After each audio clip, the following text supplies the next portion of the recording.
Hi, thanks for tuning in. I'm Jonas. This is Sublime Media. And on this channel I talk about records, and today I'm going to talk about GRAIL Records. No, it's a little bit of clickbait, because let's face it, like, GRAIL Records are unattainable. Like, it's the, you can't get them on Discogs. You can't go out on Discogs and see like 10 copies being sold all over the world. That's not a GRAIL record. But to me, GRAIL record means a little bit like a record that I really, really want for some time, and I had to like pay an amount for it. So yeah, here we are. I wanted to do these because I did one and I thought it was kind of cool. It's pretty popular, and just cramming them all in one video, like showing five. I'm going to show you 5 records. Showing 5 records, it's just like you have a little bit more time on every single one, and I think that these are rare records that deserves to, be talked about, be shown, and also recommended, so that you guys that watches this, that don't know about this music, at least check it out. So that's why I'm here doing this. Now, please subscribe. If you haven't subscribed, it's just like, it's easy. Push the, but I mean, 70-80% of you doesn't subscribe that watches this video, because that's the statistics. I have it, So please subscribe, and also thumbs up and comment if you know anything about this music. If you have it, if you have reissues, original pressings, if you like it, if you don't like it, write that down in comments. Let's have a discussion going. I love the comments. I answer every single comment out there, because I love the interaction with you, the viewer. I'm here showing this. The least you can do is write a comment and subscribe. So I think I'm gonna go in the order of value. Like, let's try to do this, and I don't know, maybe it's wrong. It's the wrong order. Let me know in that case. This is the least valuable one, the least expensive one of the bunch. But I'm gonna start with this. This England self-titled record. No, England Garden Shed, not self-titled record. An amazing UK band. One off. They only did this in 1977, and it's hard to describe. It's progressive music, like it's prog rock, definitely prog rock, but it's not symphonic prog. Maybe more in the vein of Genesis or Gentle Giant, something like that. And one thing is for sure, the music is fantastic, the musicians are great, and the recording quality and the pressing quality of this is from another dimension. I shit you not. Sample this, the first 2 minutes of this, even on headphones. Shit, even through the speakers of your phone, you will notice the extreme audio quality. Such a such a bliss putting this on the turntable. I was able to buy this on a record fair I went to. I actually went there and I sold records. At the end of the fair, there was one guy. He had a bunch of really, really cool stuff, like GRAIL material. So I think I took like 3, bundled them all together, got them for a great price, and this was in there. I think that this is maybe in this condition, maybe a €90 record, 90, 100, maybe something like that, because this is a minty fresh. Like, it doesn't get much fresher than this. Look at that, insane. So yeah, I'll show you the labels also. So this is on Arista Records. Yeah, really good. So England, highly recommended. Glad to add it to the old collection. So I talked about John. John up in northern Sweden. He has a store called Bebopalula Land. Seems like I'm putting all my like, I earn some money from selling records and then go straight to John, because he sends me a photo of something and I know that he knows that I want it. And he's a bastard for doing it. This is not an exception. This was actually a trade.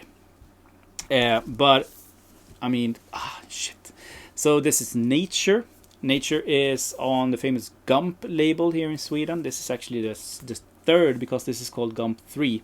They only did like 12 or 7 releases, something like that, and almost all of them are extremely good.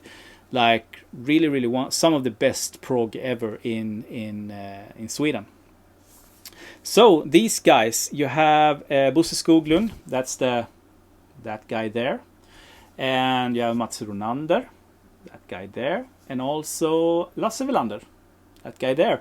All went to be huge musicians after this. This was put out in 1972, I think. Huge musicians, some of the most known, musicians in Sweden today, except Bosse Skoglund, the drummer, this guy here, because he was already a superstar on drums, like a super force, power force. He had been on some amazing jazz records from beginning of the 60s. Like, I think he was a toddler when he started to bang the drums on jazz records. Definitely the best drummer that we have ever had in Sweden. Unfortunately, he passed some years ago now. But amazing, all from jazz to rock to just standard commercial pop. This never comes with, these are all lost in sort of black holes out there. Never comes with the original inner sleeve, except for now. So that was also a really cool thing. And I'll show you the Gump label. Looks like that. So this 1972, as I said, I think 1972. Nature, they only released 2 records. This is definitely not a masterpiece from start to finish. Maybe a hard 7 out of 10. There's some pretty dull standard blues stuff on this that I could live without. Like the 2 last songs on the A side, it's just like so. But when they really rock out, they don't take any prisoners, so it's so much, it's worth it, the commission, just for those songs. Really good, but not a masterpiece. What else? Yeah, released 2 records. The second one is also really good. Highly recommended. This is expensive. The other one is starting to get expensive. Get it before it's really skyrockets to this price.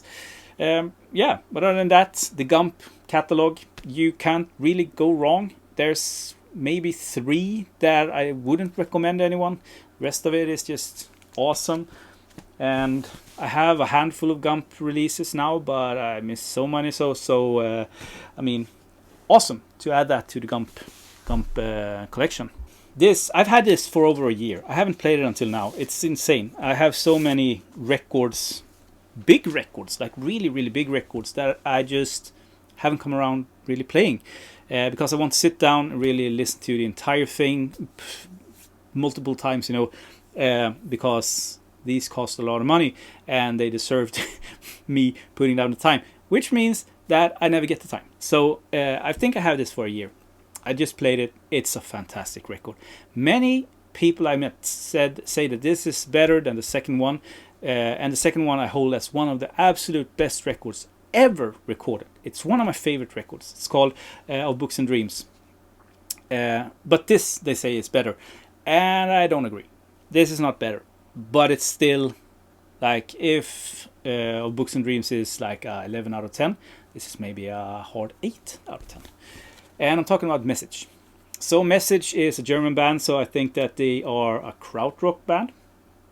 Let's label them as a krautrock band. They were very productive during the 70s. Like, this is 1971, I think. 70, 71, yeah. And the first one that they put out, it's great, awesome. But I think that the first 2 are the ones to get. The third one is listenable, and then they just go downhill from there. Don't bother even trying out those records if you don't really want to. This is the one to get, or the first 3. So yeah, hard, heavy blues, heavy kraut. I don't know really how to label it better than that. On the fantastic Bellaphone label, Bacillus Records. Looks like that. I'd love to have a T-shirt with that logo.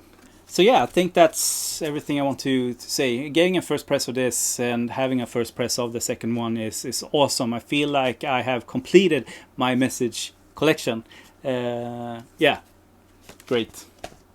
Okay, so of all the records I'm going to show you, this is probably my favorite one, and I have two more to go. Not like this is the next to last. So maybe the one of the most expensive one, or most valuable one. But this is actually a second press. I wish it was a first press, but I really don't care. This was put out in 1971, so the reissue came in 1972. Close enough, I think. This is a masterpiece of a krautrock record. This is a Desert Island disc. This is just face-meltingly good. If you haven't heard this, Harry Chapter, can't get through, you need to change that like right away. Great condition. I couldn't like pass this up when I was offered this for a great price also, like really good price. So I was super happy. Minty fresh, looks really good. As you can see, like shit, look at the shine on that one. Yeah, as I said, 1971 Harry Chapter. I don't know, they released two records, I think. The first one was called Eyes. I have that one also, but a reissue, and it's good, but it's not this good. Like, this is good. This is a 10 out of 10 in my book, like a Desert Island disc. Fantastic. I'll put it in sleeve later. Yeah, Harry Chapter, can't get through. Best krautrock, like this is it, like right here. This is it. So last one. This is like, I did a video like a month ago, something like that, beginning of the year, saying that I would probably not get a bigger item than that.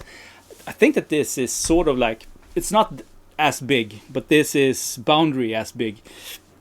And we're only at March. It's insane. But this was actually bought last year, to be honest.